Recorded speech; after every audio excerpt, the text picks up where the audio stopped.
नमस्कार दोस्तों, मेरे यूट्यूब चैनल में आपका स्वागत है। तो आज मैं आपको माघ मास के शुक्ल पक्ष की जया एकादशी की व्रत की कथा सुनाने वाली हूँ। तो आइए सुनते हैं।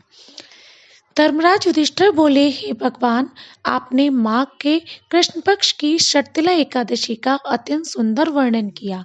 आप स्वदेश, अंडज, उद्भिज और जरायुज चारों प्रकार के जीवों के उत्पन्न, पालन तथा नाश करने वाले हैं। अब आप कृपा करके माघ शुक्ल एकादशी का वर्णन कीजिए।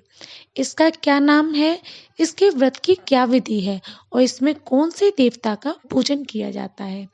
श्री कृष्ण कहने लगे कि हे राजन, इस एकादशी का नाम जया एकादशी है। इसका व्रत करने से मनुष्य ब्रह्म हत्यादि पापों से छूटकर मोक्ष को प्राप्त होता है। इसके प्रभाव से भूत पिशाच आदि योनियों से मुक्त हो जाता है। इस व्रत को विधि पूर्वक करना चाहिए। अब मैं तुमसे पद्य पुराण में वर्णित इसकी महिमा की एक कथा सुनाता हूँ। देवराज इंद्र स्वर्ग में राज करते थे और अन्य सब देवगण सुखपूर्वक स्वर्ग में रहते थे। एक समय इंद्र अपनी इच्छानुसार नंदन वन में अप्सराओं के साथ विहार कर रहे थे और गंधर्व गान कर रहे थे। उन गंधर्वों में प्रसिद्ध पुष्पदत्त तथा उसकी कन्या पुष्पवती और चित्रसेन तथा उसकी स्त्री मालिनी भी उपस्थित थे। साथ ही मालिनी का पुत्र पुष्पवान और उसका पुत्र माल्यवान भी उपस्थित थे।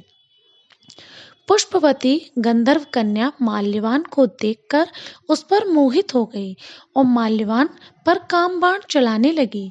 उसने अपने रूप, लावण्य और हाव भाव से माल्यवान को वश में कर लिया। हे राजन, वह पुष्पवती अत्यंत सुंदर थी।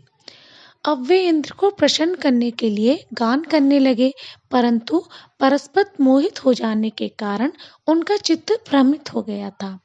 इनके ठीक प्रकार न गाने तथा स्वर ताल ठीक नहीं होने से इंद्र इनके प्रेम को समझ गया और उन्होंने इसमें अपना अपमान समझकर उनको शाप दे दिया।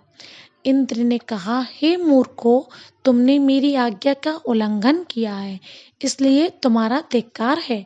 अब तुम दोनों स्त्री पुरुष के रूप में मृत्यु लोक में जाकर पिशाच रूप धारण करो और अपने कर्म का फल भोगो। इंद्र का ऐसा शाप सुनकर वे अत्यंत दुखी हुए और हिमालय पर्वत पर दुख पूर्वक अपना जीवन व्यतीत करने लगे। उन्हें गंध, रस तथा स्पर्श आदि का कुछ भी ज्ञान नहीं था। वहां उनको महान दुख मिल रहे थे। उन्हें एक क्षण के लिए भी निद्रा नहीं आती थी। उस जगह अत्यंत शीत था, इससे उनके रोंगटे खड़े रहते और मारे शीत के दांत बसते रहते।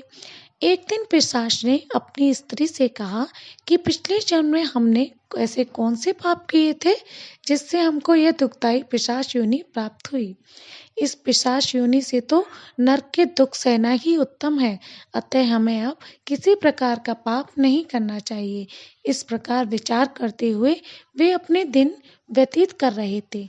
देवयोग से तभी माघ मास में शुक्ल पक्ष की जया नामक एकादशी आई।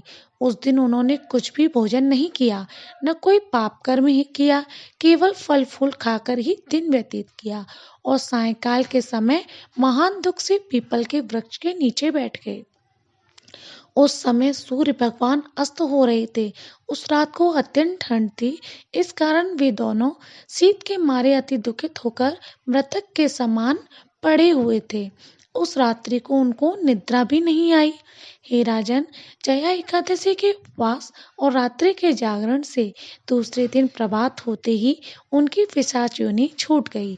अत्यंत सुंदर गंधर्व और अप्सरा की देह धारण कर सुंदर वस्त्राभूषणों से अलंकृत होकर उन्होंने स्वर्गलोक को प्रस्थान किया। उस समय आकाश में देवता उनकी स्तुति करते हुए पुष्प वर्षा करने लगे। स्वर्गलोक में जाकर इन दोनों ने देवराज इंद्र को प्रणाम किया।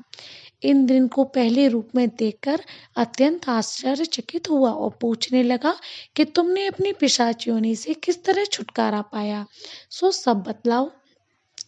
माल्यवान बोले कि हे देवेंद्र, भगवान विष्णु की कृपा और जया एकादशी के व्रत के प्रभाव से ही हमारी पिशाचदेह छूटी है।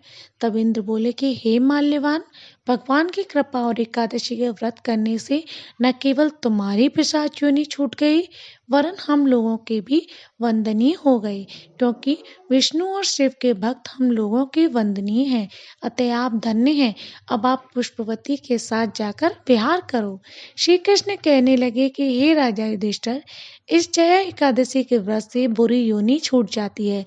जिस मनुष्य ने इस एकादशी का व्रत किया है, उसने मानो सब यज्ञ जप दान आदि कर लिए। जो मनुष्य जया एकादशी का व्रत करते हैं, वे अवश्य ही 1000 वर्ष तक स्वर्ग में वास करते हैं। बोलिए एकादशी माता की जय। बोलिए विष्णु भगवान की जय।